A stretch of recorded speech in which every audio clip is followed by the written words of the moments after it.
මේ තියන්නේ Ryzen 5 PC build එක.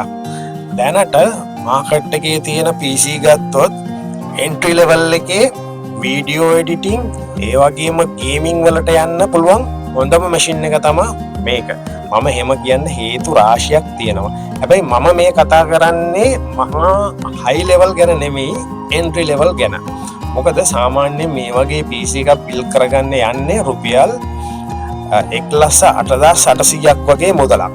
මේ වගේ මුදලකට සාමාන්‍යයෙන් මම දන්න වීඩියෝ එඩිටිං කරන කීප දෙනෙක්ම ප්‍රොෆෙෂනල් මට්ටමේ වෙඩින් ෂූට් එඩිට් කරන්න මේ මැෂින් එක ගන්නවා. මොකද ඒකට හේතුව තමයි මේකේ 16GB විතර RAM එක දුන්නාම 4GB විතර Radeon Vega graphic එකක් අවුට් වෙනවා. මෙන්න මෙතනදී අපිට Photoshop ඒ වගේම Premiere Pro වගේ රන් කරන්න ඇති වෙන perfect graphic එකක් අපිට මේ processor-ෙන් හම්බ වෙනවා. මේ processor-ේ විශේෂත්වයක් තියෙනවා. සාමාන්‍ය processor වගේ නෙමෙයි මේක APU එකක්. APU එකක් කියන්නේ අපි VGA card එකකින් ගන්න graphic එකයි ඒ වගේම CPU power එකයි දෙකම එකට එන processor එකට.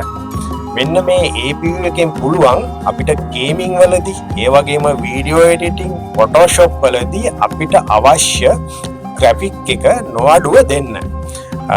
අන්න එතනදී තමයි අනිත් PC එක මේක වෙනස් වෙන්නේ. මාකට් එකේ price බලද්දී සාමාන්‍යයෙන් මම කියන්නේ මේක තමයි තියෙන හොඳම PC එක කියලා. මොකද 12400F එක ගත්තොත් ඇත්තටම මේ CPU එකට වඩා ඒ CPU එකේ CPU power එක වැඩි. GPU එක නෙමෙයි CPU power එක. මොකද මම ඒකට කියන්නේ ඒකේ clock rate එක ගත්තත් ඒ වගේම 12 generation එකේ අලුත්ම latest technology එක ගත්තත් මේ processor එකට වඩා සාමාන්‍යයෙන් 10%කින් 15%කින් වගේ ඉහළින් ඉන්නවා.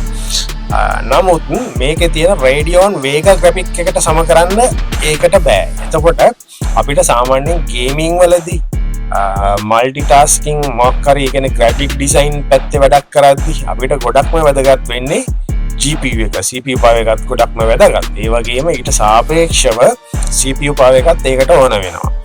මෙතනදී අපිට දැන් රුපියල් 1,08,800ක් වගේ මේ PC එකට යන්නේ.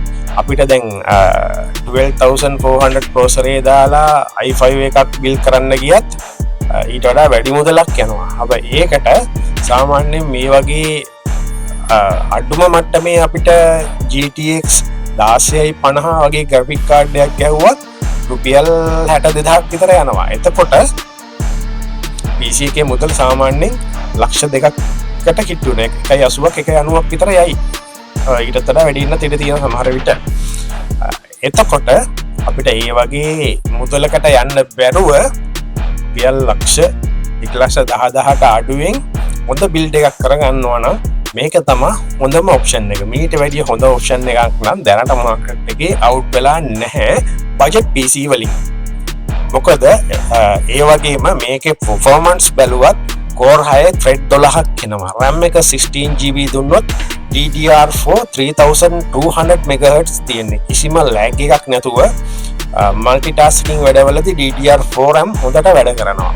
ඒ වගේම මේකේන GPU එක අපිට NVMe slot එකක් එනවා board එකේ. අපිට NVMe එකක් දාලා හොඳ fast boot up එකක් ගන්න පුළුවන්. ඒ වගේම අපි මේකට use කරන්නේ 80+ power supply එක. 80+ power supply ගොඩක් efficiency අතින් හොඳයි. අපිට දන්නවනේ මේ දවස්වල ලොකුම තියෙන ප්‍රශ්නේ current bill ප්‍රශ්නේනේ.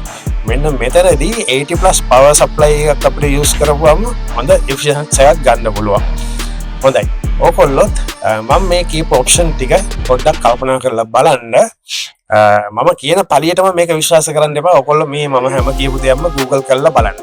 මගේ සත්‍ය අත්දැකීම් අනුව තමයි මම ඔයගොල්ලන්ට මේ දේවල් අරගෙන ඉන්නේ. මේ වීඩියෝ එක හොඳයි කියලා හිතනවා නම් යාළුවෝ අතර අනිවාර්යෙන් ෂෙයා කරන්න, අපිට ලයික් කරන්න, කමෙන්ට් කරන්න අමතක කරන්නත් එපා. ඔයගොල්ලෝ දෙන මේ ලයික් එකෙන් සබ්ස්ක්‍රයිබ් එකෙන් තමයි අපිට ඊළඟ වීඩියෝ එකක් කරන්න මොටිවේෂන් එකක් ඇති වෙන්නේ. එහෙනම් අපි ඔයාලගෙන් සමුගන්නවා. දිගටම මේ වීඩියෝ එකත් එක්ක රැඳිලා ඉන්න.